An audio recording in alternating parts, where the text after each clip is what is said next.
It's like people and that's very my humble opinion, people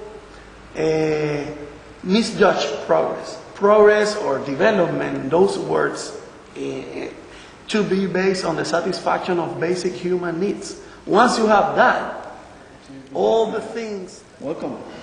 Thanks a lot. Now we've got a bit of Australian connections. Wadsy, who's been doing the generator with us for a year or so, worked with you in Cuba. Yes, I think that exactly was Wadsy when Wasford was the first person that started this connection early 1993, and from that point we started a project, and he was working in Cuba around 1995, 96 as well. Now, in those days, times were pretty tough because it wasn't clear what was going to happen. The oil supply stopped and the sales of sugar stopped, so the Cuban economy was in turmoil. Totally. Not only the economy, but the whole life of Cuba was very close to collapse because we not only lost our source of petrol, that was the Soviet Union and the East Bloc, but also our markets for export, for the sugar, for the citrus, for the tobacco, and most of the food that we imported as well. So on this tour we're talking a lot about Cuba as an example of how to live in a post-carbon society. What do we do after the oil runs out? But your experience during that time is that the transition is not easy. It's not, believe me. And basically, because every transition time from one conventional system to another one, let's call it alternative system, it needs time and money. But as Cubans, we need to eat every day. We need to drink water every day. We need to commute every day. And the very first year, I should say from 92 to 96, were very bad. And we touched the bottom in a way that it was necessary to transform one of the most conventional systems of agriculture and food systems in Latin America towards organic with no time and no resources. Now, I imagine that one of the challenges would be the role of people. Farmers in a lot of societies are considered to be peasants. How did that play out in Havana? I can say that it was a little bit different in Cuba since 1959 when like the peasants were the worst of the worst. They were always worried and a political will. First to give them some land after 1960 in the agrarian reform, and second to improve the living conditions of the farmers in Cuba. But exactly in that moment, when food was so scarce, the farmers have food, so they didn't have to spend money in food. But at the same time, the farmers sell food and they make a lot of money. And even now, it's the case. But not only farmers in the countryside, but what we call urban producers, like urban agriculturists, and people that they have the life related to food. So it works in a very different way, in the sense that right now, people rather being small farmers, or they work in a cooperative, or in one of the new systems of the government, they will be making basically 4 or 5 minimum wage, and they have food also. Now, that urban agriculture would have taken some time to develop. Was there a rush to use the land in the city, or was it slow for people to realise that they could grow their own food where they lived? Basically, people squat every available place and start to grow food, because if you are moving in a bicycle and you are not eating well, you don't have the power to go very far, 60, 100 kilometers away to get food in the rural land. So people realized that the most effective way to get food was growing it.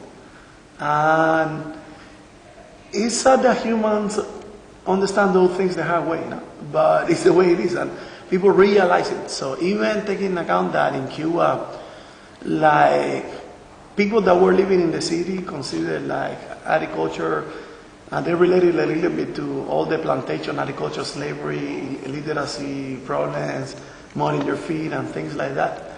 People started to grow things and trial and error, no? Especially in collapsed buildings, places when they have like construction rubble on it, or very, very bad soils, or some places that were old parking lots when they brought some organic matter and they start growing things. But this was growing, and it was supported by the government. And so that support was in the form of cash grants or allowing people to take the land? Exactly that. Like we rescue this Roman term, which is called usufruct. That means that you can have the land, but you don't have to pay taxes or property for it, but the land still belongs to the city or to the common. So in I think, English common law tradition, the idea of common land is a little bit similar. Yeah, or crown land can be. Yeah. But provisionally used, and the only conditions, if you were there in this plot, the only condition you have is that you have to grow food.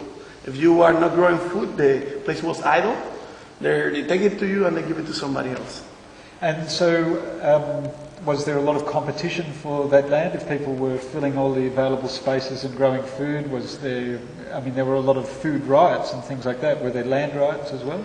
It didn't work that way. In Cuba, we have this tradition of like community fabric, no? So suddenly, if the parking lot of a building was converted to like agricultural production, it was not divided like in allotments, equal allotments for each apartment. Everyone was invited to come down and to work, but the sharing happens according to how many hours you spend in the garden. It's a very different way, and I think that we have this tradition of sharing, and also in the revolution we always have the ration card and things that enable people learn to share, not to riot, not to compete in self. And the situation was difficult and there were a lot of hardships, but I don't think it got that bad, like riots and things for food. Now, you're travelling in a Western country, Australia. Have you travelled around to other places talking about your experience in Cuba? Yes, I've been in some countries of South America, Canada, States, or countries in Europe. And not only talking about this, but also learning or teaching and doing different things. And what sort of things have you seen in the West that might influence the way that we make a similar transition? You've just been talking about, Cuba's experience with ration cards and sharing and, the tapestry of community. The West is obviously more selfish in its nature. Effectively, I think what it impressed me most is like how vulnerable like these modern or so-called modern cities are. Food terminals that have only food for a week or 10 days probably. The food is coming from all over the world and people don't care, but they just go there and pay for it. They are not produced sustainably, and the pattern of consumption are totally irrational. The same for energy. Stand out to you because you know how vulnerable it is when the oil is switched off. It's like people and that's my humble opinion, people misjudge progress or development. Those words should be based on the satisfaction of basic human needs. Well, thanks very much for sharing your experience and showing some of us the way.